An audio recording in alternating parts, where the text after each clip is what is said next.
یزید کی بیعت سے انکار۔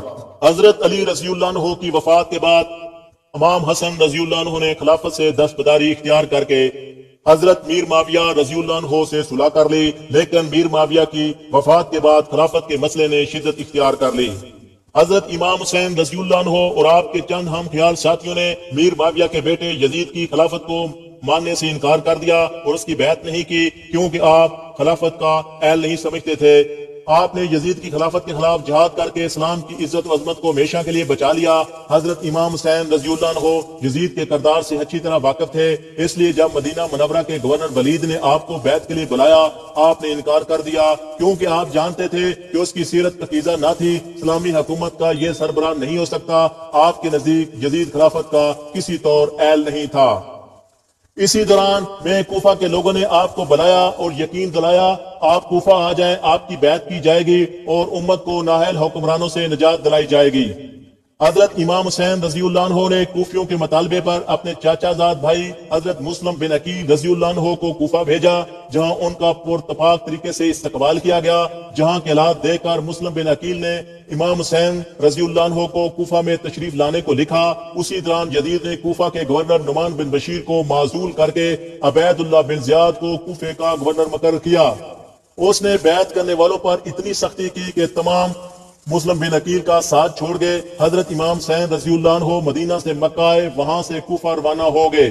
جب مکہ روانہ ہوئے تو حضرت عبداللہ بن عباس رضی اللہ عنہ نے روکنا چاہا۔ آپ نے فرمایا میں عزم کر چکا ہوں، چنانچہ آپ 8 ذو الحج کو مکہ سے کوچ کیا۔ آپ کے ساتھ آپ کے کنبے کے 72 افراد شامل تھے۔ مکہ سفر میں آپ کی ملاقات مشہور شہر فرزدق سے ہوئی، جو کوفہ سے واپس آ رہا تھا۔ حضرت امام حسین رضی اللہ عنہ نے اسے اہل کوفہ کا حال پوچھا۔ فرزدق بولا اس کا دل آپ کے ساتھ اور تلوار یزید کے ساتھ ہے۔ آپ نے اللہ توکل سفر جاری رکھا۔ مقام سلبیہ پر راستے پر مسلم بن عقیل کی شہادت کی خبر ملی۔ آپ کے بعد ساتھیوں نے مشورہ دیا واپس مدینہ چلیں، کیونکہ اہل کوفہ نے بے وفائی کی ہے۔ حضرت امام حسین رضی اللہ عنہ نے ارشاد فرمایا جو آدمی جانا چاہے زاد ہے، لیکن کسی نے آپ کا ساتھ نہ چھوڑا۔ آپ منزل کی طرف آگے بڑھے۔ آپ کی آمد کی خبر سن کر ابن زیاد نے حر بن یزید کو 1000 دستہ سے مقام اشراف پر پہنچایا۔ آپ کا راستہ روک لیا گیا۔ میدان کربلا یزید کے فوجیوں نے حضرت امام حسین رضی اللہ عنہ کو ایسی جگہ روکا جہاں پانی، کھانا اور رہائش کا انتظام نہ تھا۔ جہاں لشکر یزید نے آپ کو اور آپ کے ساتھیوں کو گھیر لیا۔ آپ نے 3 صورتیں پیش کی، مجھے واپس جانے کی اجازت دی جائے، مجھے یزید کے پاس پہنچا دو تاکہ میں اس سے خود بات کروں، مجھے سرحدوں پر بھیج دو جہاں میں جہاد میں حصہ لے سکوں، مگر آپ کی بات نہیں مانی گئی۔ حضرت امام حسین رضی اللہ عنہ جنگ میں پہل نہیں کرنا چاہتے تھے۔ دشمن نے آپ پر دریائے فرات کا پانی بند کر دیا اور کثیر فوج کے ساتھ آپ پر حملہ آور ہو گیا۔ آپ نے اور آپ کے جان نثار ساتھیوں نے مردانہ وار مقابلہ کیا۔ 10 محرم الحرام کو دشمن نے ہر طرف سے یلغار کر دی۔ آپ کے مردانہ وار مقابلہ کیا۔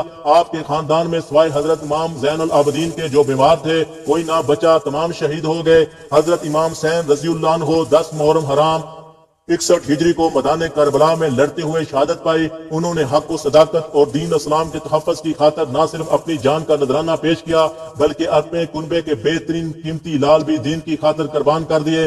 آپ نے رہتی دنیا تک یہ ایک روشن مثال قائم فرما دی کہ دین اسلام کی خاطر اپنا سب کچھ قربان کر دو، مگر غلط اور برے آدمی کی بیعت نہ قبول کرو۔